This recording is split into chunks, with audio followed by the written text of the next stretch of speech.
Nisto cremos. Capítulo 15. Pelo batismo confessamos nossa fé na morte e na ressurreição de Jesus Cristo, e atestamos nossa morte para o pecado e nosso propósito de andar em novidade de vida. Assim reconhecemos a Cristo como Senhor e Salvador, tornamo-nos seu povo e somos aceitos como membros por sua Igreja. O batismo é um símbolo de nossa união com Cristo, do perdão de nossos pecados e de nosso recebimento do Espírito Santo. É por imersão na água e depende de uma afirmação de fé em Jesus e da evidência de arrependimento do pecado. Segue-se a instrução nas Escrituras Sagradas e a aceitação de seus ensinos. Yangira, que vivia na África Central, não considerava o batismo uma mera opção. Durante mais de um ano ela havia estudado avidamente a Bíblia. Desejava ardentemente se tornar cristã. Certo dia, durante a tarde, ela compartilhou com seu esposo as coisas que havia aprendido. Grandemente irado, ele gritou: "Não quero saber desta espécie de religião em minha casa, e se você continuar estudando, irei matá-la." Embora se sentisse quebrantada, Nyanvira prosseguiu estudando, e logo achava-se preparada para o batismo. Antes de se dirigir ao local do batismo, Nyanvira ajoelhou-se respeitosamente diante de seu esposo e lhe explicou que iria se batizar. Ele puxou seu enorme facão de caça e gritou: "Eu já lhe disse que não quero que você se batize. No dia em que isto ocorrer, irei matá-la." Mas Nyanvira, determinada a seguir seu senhor, deixou a casa com as ameaças de morte ainda ressoando em seus ouvidos. Antes de entrar na água, confessou seus pecados e dedicou a vida ao Salvador, sem saber se seria chamada a Dépola em favor de Cristo naquele mesmo dia. A paz encheu seu coração no momento em que foi batizada. Retornando para casa, foi buscar o facão e entregou-o ao esposo. "Você foi batizada?" perguntou ele, irritado. "Sim", respondeu Nyanvira com simplicidade. "Aqui está o facão. Você está pronta para morrer?" "Sim, estou." Espantado com a coragem da esposa, o marido não mais desejou matá-la. Quão importante é o beatismo? Vale o batismo tanto assim, a ponto de a pessoa se dispor a morrer por ele? Porventura requer Deus realmente o batismo? Será que a salvação depende de a pessoa ser batizada? O exemplo de Jesus. Certo dia, Jesus deixou a oficina de carpintaria na vila de Nazaré e se dirigiu ao Rio Jordão, onde seu primo João estava pregando. Aproximando-se de João, pediu o batismo. Maravilhado, João tentou dissuadi-lo, dizendo: "Eu é que preciso ser batizado por ti, e tu vens a mim?" "Deixa por enquanto", respondeu Jesus, "porque, assim, nos convém cumprir toda a justiça." O batismo de Jesus colocou para sempre, sobre esta ordenança, a divina sanção. O batismo é um aspecto de justiça do qual as pessoas podem participar. Uma vez que Cristo, aquele que não conheceu pecado, foi batizado para cumprir toda a justiça, nós, como pecadores, devemos fazer o mesmo. O mandamento de Jesus. No final de seu ministério, Jesus ordenou aos discípulos: "Ide, portanto, fazei discípulos de todas as nações, batizando-os em nome do Pai, e do Filho, e do Espírito Santo, ensinando-os a guardar todas as coisas que vos tenho ordenado." Nessa comissão Jesus deixou claro que ele desejava que fossem batizados todos aqueles que quisessem se tornar parte de sua igreja, de seu reino espiritual. À medida que o Espírito Santo, valendose do ministério dos discípulos, trouxesse pessoas arrependidas para a aceitação de Jesus como seu Salvador, elas deveriam ser também batizadas em nome do Deus Triuno.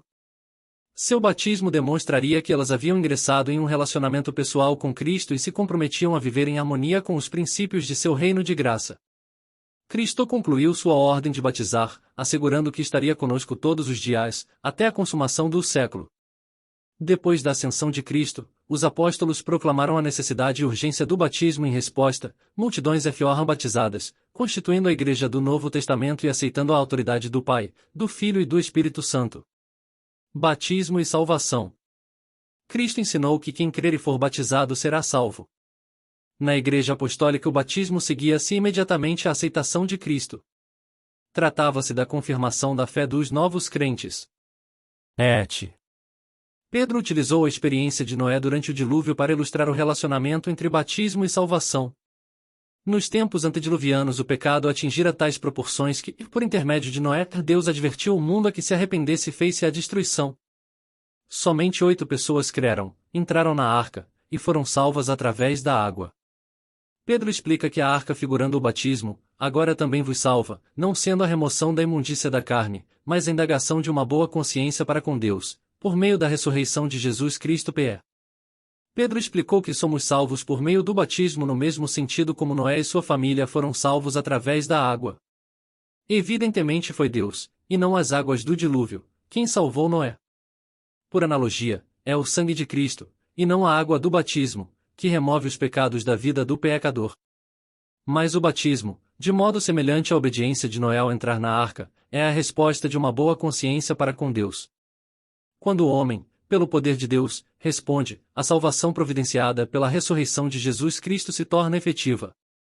Entretanto, embora o batismo esteja vitalmente ligado à salvação, ele não é capaz de garanti-la. Paulo considerava a experiência do êxodo israelita como análoga à do batismo. Não quero que ignoreis que nos SOS pais estiveram todos sob a nuvem, e todos passaram pelo mar, tendo sido todos batizados, assim na nuvem como no mar, com respeito a Moisés. Todos eles comeram de um só manjar espiritual e beberam da mesma fonte espiritual. Imersos em água, a nuvem em cima e as muralhas de água a cada lado, o povo de Israel foi simbolicamente batizado enquanto atravessava o Mar Vermelho. Contudo, a despeito dessa experiência, Deus não se agradou da maioria deles. Ponto assim, nos dias atuais, o batismo não nos assegura automaticamente a salvação. A experiência de Israel foi escrita para advertência nossa, de nós outros sobre quem os fins dos séculos têm chegado. Aquele, pois, que pensa estar em pé veja que não caia a Um batismo. A administração do batismo no mundo cristão varia bastante. Alguns empregam a imersão, em que a pessoa é submergida, outros usam a aspersão, em que a pessoa é borrifada, a outros, ainda, utilizam a afusão, em que a água é deixada cair sobre o corpo da pessoa. A prática de um só batismo é característica da unidade que o Espírito traz à Igreja de Deus. O que revela a Bíblia quanto ao significado do termo batizar, sobre a prática propriamente dita e sobre o seu significado espiritual. O significado da palavra batizar. A palavra batizar provém do verbo grego baptizo, que implica imersão, uma vez que deriva do verbo bapto, que significa mergulhar em ou sob. Quando o verbo batizar se refere ao batismo em água, traz consigo a ideia de imersão, de mergulhar a pessoa sob a água. No Novo Testamento, o verbo batizar é utilizado para se referir ao batismo em água, por exemplo, et como metáfora do sofrimento e morte de Cristo, LC em relação à vinda do Espírito Santo, LC joete para abluções ou rituais de lavagem das mãos, LC. Essa quarta aplicação denota simplesmente a lavagem para efeito de purificação cerimonial, e de modo algum legitima o batismo por afusão. As Escrituras utilizam o termo batismo tanto para o beatismo propriamente dito de Cristo quanto para a sua morte. J. K. Howard observa que o Novo Testamento não oferece evidências de que a aspersão tenha sido alguma vez a prática apostólica, mas todas as evidências apontam para sua adoção posterior. Batismo no Novo Testamento. Os incidentes de batismo em água registrados no Novo Testamento envolvem batismo por imersão. Lemos que João batizava no Rio Jordão e em Enom, perto de Salim, porque ali havia muitas águas. Somente a imersão requereria muitas águas. João submergiu Jesus. Ele batizou Jesus no Rio Jordão e após o batismo Jesus saiu da água. A Igreja Apostólica também batizou por imersão. Quando o evangelista Filipe batizou o eunuco etíope, ambos desceram à água e saíram da água. O batismo na história. Antes da era cristã, os judeus batizavam seus prosélitos por imersão. Os essênios de cura observavam a prática de imergir tanto os membros quanto os conversos. Evidências obtidas nas catacumbas e igrejas, dos mosaicos em PSOS, paredes e tetos, das esculturas em relevo e de desenhos dos primeiros tempos do Novo Testamento, testificam inequivocamente de que a imersão era a forma normal de batismo na igreja cristã durante os primeiros 10 a 14 séculos. Batistérios nas antigas catedrais, igrejas e ruínas ao norte da África, Turquia, Itália, França e em qualquer outra parte ainda testificam da antiguidade dessa prática. O significado do batismo acha-se intimamente relacionado com a forma de praticá-lo. Alfred Plumer disse somente quando o batismo é administrado por imersão, é que o seu significado pode ser plenamente visto. Símbolo da morte e ressurreição de Cristo.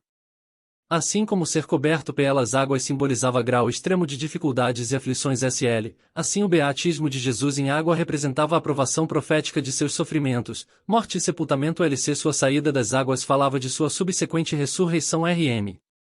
O batismo não teria tido significado como símbolo da paixão de Cristo se a Igreja Apostólica houvesse praticado outra forma de batismo que não o de imersão. Portanto, o mais poderoso argumento em favor do batismo por imersão é o argumento teológico. Símbolo de morte para o pecado e vida para Deus. No batismo o crente ingressa na paixão experimentada por nosso Salvador. Diz Paulo: ou, porventura, ignorais que todos nós que fomos batizados em Cristo Jesus fomos batizados na sua morte? Fomos, pois, sepultados com ele na morte pelo beatismo para que, como Cristo foi ressuscitado dentre os mortos, assim também andemos nós em novidade de vida. A intimidade do relacionamento o crente Cristo é revelada pelas expressões batizados em Jesus Cristo, beatizados em sua morte e sepultados com ele, pelo batismo. Howard observou no ato simbólico do batismo, o crente participa da morte de Cristo, e em um sentido muito real esta morte se torna sua morte. Ele entra também na ressurreição de Cristo, e esta ressurreição se torna a sua ressurreição. O que se acha implicado na participação do crente na paixão do Senhor? Morte para o pecado. No batismo, os crentes foram unidos com ele na semelhança da sua morte e crucificados com Cristo GL. Isso significa que foi crucificado com ele o nosso velho homem, para que o corpo do pecado seja destruído, e não servamos o pecado como escravos porquanto quem morreu está justificado do pecado. Os crentes renunciaram a seu antigo estilo de vida. Eles se acham mortos para o pecado e confirmam que as coisas antigas já passaram. O batismo simboliza a crucifixão da velha vida. Não se trata apenas de morte, antes inclui o sepultamento. Somos sepultados, juntamente com ele, no batismo CL. Assim como o sepultamento vem após a morte da pessoa, assim, quando o crente submerge nas águas, é sepultada a velha vida de pecados, que deixou de existir quando ele aceitou a Jesus Cristo. No batismo, os crentes renunciam ao mundo. Em obediência ao mandado divino retirai-vos do meio deles, separai-vos, diz o Senhor, não toqueis em coisas impuras. Os candidatos tornam pública sua decisão de abandonar o serviço de Satanás e de receber a Cristo em sua vida. Na Igreja Apostólica, o chamado ao arrependimento incluía o chamado para o batismo et. Portanto, o batismo assinala também o genuíno arrependimento. Os crentes morrem para sua transgressão da lei e obtêm perdão dos pecados por meio do purificador sangue de Jesus Cristo. A cerimônia batismal representa uma demonstração de purificação interior, a lavagem dos pecados que já foram confessados. Vida para Deus. O poder da ressurreição de Cristo começa a operar em nossa vida. Habilita-nos a andar em novidade de vida mortos agora para o pecado, mas vivos para Deus, em Cristo Jesus Testificamos que a única esperança de vitória sobre a velha natureza se encontra na graça do Salvador ressurreto que nos providenciou uma nova vida espiritual por intermédio do poder energizante do Espírito Santo. Essa vida nova nos eleva a uma plataforma mais elevada de experiência humana, concedendo-nos novos valores, aspirações e desejos, que focalizam a submissão a Jesus Cristo. Somos novos discípulos de nosso Salvador, e o batismo é o sinal de nosso discipulado. Símbolo de uma relação de concerto. Nos tempos do Antigo Testamento, a circuncisão assinalou o relacionamento de concerto entre Deus e Abraão GN. O concerto abraâmico possuía tanto aspectos espirituais quanto temporais ou nacionais. A circuncisão era um símbolo de identidade nacional. O próprio Abraão, bem como todos os meninos com 8 dias ou mais de vida, deveriam ser circuncidados GN. Qualquer homem não circuncidado deveria ser eliminado do povo de Deus, porque transgredir a relação de concerto GN. Que o concerto tenha sido estabelecido entre Deus e Abraão, um adulto, revela a sua dimensão espiritual. A circuncisão de Abraão significava e confirmava a sua experiência prévia de justificação pela fé. A circuncisão representou para ele um selo da justiça da fé que teve quando ainda incircunciso Mas circuncisão, por si só, não garantia a entrada na verdadeira dimensão espiritual do concerto. Frequentemente os porta-vozes de Deus advertiram de que coisa alguma menos que a circuncisão espiritual seria suficiente. Circuncidai, pois, o vosso coração e não mais endureçais a vossa cerviz. Os incircuncisos de coração deveriam ser punidos com os gentios. Quando os judeus rejeitaram a Jesus como Messias, quebraram sua relação de concerto com Deus, pondo fim, com isso, à sua condição especial de povo escolhido de Deus. Ver capítulo 10 deste livro. Embora o concerto de Deus e suas promessas permanecessem os mesmos, ele escolheu um novo povo. O Israel espiritual ocupou o lugar da nação judaica GL. A morte de Cristo ratificou o novo concerto. As pessoas entraram nesse concerto por meio da circuncisão espiritual, numa resposta de fé ao sacrifício expiatório de Cristo. Os cristãos possuem o evangelho da incircuncisão GL. O novo concerto requer fé interior e não os ritos exteriores, por parte daqueles que desejam pertencer ao Israel espiritual. A pessoa pode ser um judeu por nascimento, mas cristão, alguém só pode se tornar por meio do novo nascimento. Porque, em Cristo Jesus, nem a circuncisão, nem a incircuncisão tem valor algum, mas a fé que atua pelo amor. O que importa é a circuncisão, do coração, no espírito. O batismo, sinal de um relacionamento salvador com Jesus, representa essa circuncisão espiritual. Nele, também fostes circuncidados, não por intermédio de mãos, mas no despojamento do corpo da carne, que é a circuncisão de Cristo, tendo sido sepultados juntamente com ele, no beatismo, no qual igualmente fostes ressuscitados mediante a fé no poder de Deus que o ressuscitou dentre os mortos CL. Tendo o corpo da carne removido através da circuncisão espiritual executada por Jesus, aquele que é batizado entra em relação de concerto com Jesus. Como resultado, acha-se em condições de receber o cumprimento das promessas do concerto. Porque todos quantos fostes batizados em Cristo de Cristo vos revestistes. Todos vós sois um em Cristo Jesus. E, se sois de Cristo, também sois descendentes de Abraão e herdeiros segundo a promessa GL. Aqueles que ingressaram nesse relacionamento de concerto recebem a certeza de Deus: eu serei o seu Deus, e eles serão o meu povo. Símbolo de consagração ao serviço de Cristo. Na oportunidade de seu batismo, recebeu Jesus uma concessão especial do Santo Espírito, que significou sua unção ou dedicação à missão que o Pai lhe havia designado. Sua experiência revela que o batismo pela água e o batismo pelo Espírito devem andar juntos, e que o batismo que não veio acompanhado da recepção do Espírito Santo constitui uma experiência incompleta. Na Igreja Apostólica, o derramamento do Espírito Santo, em geral, seguia-se ao batismo pela água. Assim, nos dias de hoje, quando somos batizados em nome do Pai, do Filho e do Espírito Santo, estamos sendo dedicados, consagrados e unidos aos três poderes do céu e à proclamação mundial do Evangelho. O Espírito Santo nos prepara para esse ministério ao purificar nosso coração de todo o pecado. João declarou que Jesus iria batizar-nos com o Espírito Santo e com fogo. Isaías revelou que Deus haveria de purificar seu povo das impurezas deste com o Espírito de justiça e com o Espírito purificador. Deus declarou: purificar-te-ei como com potassa das tuas escórias e tirarei de ti todo o metal impuro. Deus é fogo consumidor para o pecado. O Espírito Santo purificará a vida de todos os que a ele se rendem, consumindo os seus pecados. Depois o Espírito Santo supre essas pessoas com os seus dons. Esses representam uma dotação divina especial, concedida por ocasião do batismo, a fim de habilitar o crente para servir a Igreja e para ministrar em favor de todos aqueles que ainda não aceitaram a Jesus Cristo. Foi o batismo do Santo Espírito que habilitou a Igreja Apostólica a testemunhar, e somente o mesmo batismo habilitará a Igreja para completar sua missão de proclamação do Evangelho eterno do Reino. Símbolo de ingresso na Igreja. Como símbolo da regeneração da pessoa, ou novo nascimento, o batismo assinala também o ingresso da pessoa no reino espiritual de Cristo. Uma vez que ele une o novo crente a Cristo, funciona sempre como a porta de acesso à Igreja.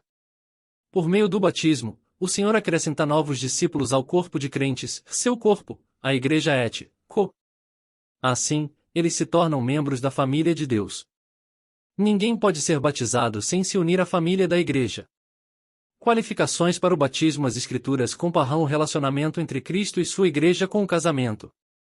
Neste, ambas as partes devem conhecer muito bem as responsabilidades e compromissos envolvidos. Aqueles que desejam o batismo devem revelar em sua vida fé, arrependimento e os frutos deste, bem como uma compreensão adequada do significado do batismo e da relação espiritual subsequente. Fé. Um dos pré-requisitos para o batismo é a fé no sacrifício expiatório de Jesus como único meio de salvação do pecado. Cristo afirmou que quem crer e for batizado será salvo. Na Igreja Apostólica, somente aqueles que criam no Evangelho eram batizados, uma vez que a fé vem pela pregação, e a pregação, pela palavra de Cristo. A instrução representa uma parte essencial A grande comissão de Cristo confirma a importância de semelhante instrução.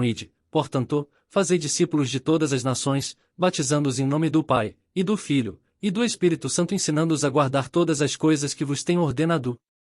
Para que alguém possa se tornar um discípulo, é necessária a instrução. Há arrependimento. Arrependei-vos, disse Pedro, E cada um de vós seja batizado em nome de Jesus Cristo para a remissão dos vossos pecados et. A instrução na palavra de Deus produz não apenas fé, como também arrependimento e conversão. Em resposta ao chamado de Deus, as pessoas percebem sua condição de perdidas, confessam suas faltas, submetem-se a Deus, arrependem-se de seus pecados, aceitam a expiação operada por Cristo e se consagram a uma nova vida como Ele. Sem conversão não podem entrar em relacionamento pessoal com Cristo Jesus. Unicamente por intermédio de arrependimento podem experimentar a morte para o pecado, e este é um pré-requisito para o batismo. Frutos do arrependimento. Aqueles que almejam o batismo devem professar fé e experimentar arrependimento. Mas, a menos que também produzam frutos dignos de arrependimento, ainda não terão preenchido os requisitos bíblicos para o batismo. Sua vida necessita demonstrar seu comprometimento com a verdade conforme ela se manifesta em Jesus, e expressar o amor a Deus pela obediência a seus mandamentos. Na preparação para o batismo, necessitam demonstrar que abdicaram de suas crenças e práticas errôneas. Os frutos do Espírito revelados em sua vida demonstrarão que o Senhor permanece neles e eles no Senhor Jô. A menos que provejam evidências de seu relacionamento com Cristo, não estarão as pessoas em condição de se unirem à Igreja. Exame de candidatos. Tornar-se membro da Igreja envolve dar um passo espiritual por parte do membro. Não se trata apenas de ter o nome anotado nos livros da Igreja. Aqueles que ministram o batismo estão sob a responsabilidade de decidir quanto ao preparo dos candidatos para o sagrado rito. Devem assegurar-se de que os candidatos compreendem os princípios pelos quais a Igreja subsiste, que evidenciaram a experiência da nova criação e de agradável convivência com o Senhor Jesus. Ainda assim, devem os ministrantes ser cuidadosos para não julgar os motivos daqueles que procuram o batismo. Quando, porém, uma pessoa se apresenta como candidato a membro da Igreja, cumpre-nos examinar o fruto de sua vida, e deixar com ela própria a responsabilidade de seus motivos. Alguns têm sido sepultados vivos nas águas batismais. O eu ainda não estava morto. Esses não receberam nova vida em Cristo. Aqueles que se uniram à Igreja desta forma trouxeram consigo as sementes da fraqueza e apostasia. Sua influência não santificada confunde os de dentro e de fora da Igreja, ameaçando assim o verdadeiro testemunho. Deveriam ser batizadas crianças pequenas? O batismo incorpora os novos crentes à Igreja com base no contexto de novo nascimento. A conversão dos crentes os habilitou ao batismo e para a qualidade de membros. A incorporação ocorre face ao novo nascimento, e não face ao nascimento infantil. Essa é a razão por que os crentes são batizados, assim homens como mulheres co. Em parte alguma do Novo Testamento, Ademit Calbart, é o batismo infantil permitido ou ordenado. G. R. Beasley Murray confessa: considero-me incapaz de reconhecer no batismo infantil o batismo da Igreja do Novo Testamento. Pelo fato de recém-nascidos e crianças pequenas não poderem experimentar a conversão, não podem elas estar qualificadas para o batismo. Significa isso que elas se encontram excluídas da comunidade do novo concerto? Certamente não. Jesus não as excluiu de seu reino da graça. Lembremo-nos de haver ele afirmado: deixai os pequeninos, não os embaraceis de vir a mim, porque dos tais é o reino dos céus. E, tendo-lhes imposto as mãos, retirou-se dali.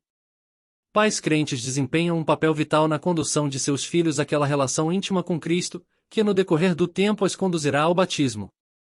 A resposta positiva de Jesus às mães que trouxeram suas criancinhas a fim de serem abençoadas, conduziu-nos à prática de dedicarmos as crianças. Nesse ato, os pais trazem suas crianças à Igreja, a fim de serem apresentadas ou dedicadas a Deus. Qual seria a idade em que a pessoa poderia ser considerada como preparada para o batismo? Os indivíduos podem ser batizados sempre que tenham idade suficiente para compreender o significado do batismo, tenham se rendido a Cristo e estejam convertidas, compreendam os princípios fundamentais do cristianismo e compreendam o significado de serem membros da Igreja. Uma pessoa coloca sua salvação sob risco tão somente quando chega a uma idade em que é capaz de assumir a responsabilidade de tornar-se membro e rejeita a influência do Espírito Santo. Uma vez que os indivíduos diferem no tocante à sua maturidade espiritual em qualquer idade que desejemos considerar, alguns estarão preparados para o batismo antes que outros. Assim, não podemos estabelecer idade mínima para o batismo. Quando os pais consentem que seus filhos sejam batizados em idade precoce, devem aceitar igualmente a responsabilidade pelo seu crescimento espiritual e desenvolvimento de caráter. Os frutos do beatismo: o fruto produzido pelo batismo é uma vida dedicada a Cristo. Alvos e aspirações focalizam-se em Cristo, não no eu. Portanto, se fostes ressuscitados juntamente com Cristo, buscai as coisas lá do alto, onde Cristo vive, assentado à direita de Deus.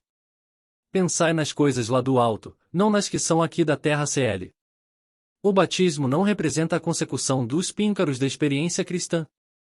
Conforme crescemos espiritualmente, adquirimos graças cristãs que devem ser usadas para servir a outros no plano divino de multiplicação. Graça e paz vos sejam multiplicadas, no pleno conhecimento de Deus e de Jesus, nosso Senhor P.E. Se permanecermos fielmente comprometidos com nossos votos batismais, o Pai, o Filho e o Espírito Santo, em cujos nomes fomos batizados, garantir-nos esse só ao poder divino que nos assistirá em todas as emergências que enfrentarmos em nossa vida pós-batismal. O segundo fruto é uma vida dedicada à Igreja de Cristo. Não mais seremos indivíduos isolados, tornamo-nos membros da família de Cristo. Sendo pedras vivas, nos tornamos parte do templo de Deus. P.E. Manteremos relacionamento especial com Cristo, a cabeça da Igreja, de quem receberemos diariamente a graça para crescimento e desenvolvimento em amor. F. Assumimos nossas responsabilidades dentro da comunidade do concerto, cujos membros assumem, por sua vez, a responsabilidade por aqueles que agora se agregaram à Igreja Co. Para o seu próprio bem, assim como para o bem de toda a Igreja, estes novos membros devem ser envolvidos em uma vida de adoração, oração e amorável serviço. F. O fruto final é uma vida que ocorrerá no e para o mundo. É verdade que aqueles que foram batizados devem ser considerados cidadãos do céu. Mas nós fomos chamados para fora do mundo tão somente com o objetivo de sermos treinados dentro do corpo de Cristo e depois retornarmos para o mundo como servos, participantes no ministério salvador de Cristo. Verdadeiros discípulos não fugirão do mundo, escondendo-se na Igreja. Fomos gerados no reino de Cristo como missionários. Fidelidade ao nosso voto batismal envolve conduzir outros ao reino da graça. Deus espera hoje ansiosamente que ingressemos na vida abundante que Ele tão graciosamente providenciou. E agora, por que te demoras? Levanta-te, recebe o batismo e lava os teus pecados, invocando o nome do Senhor a ti.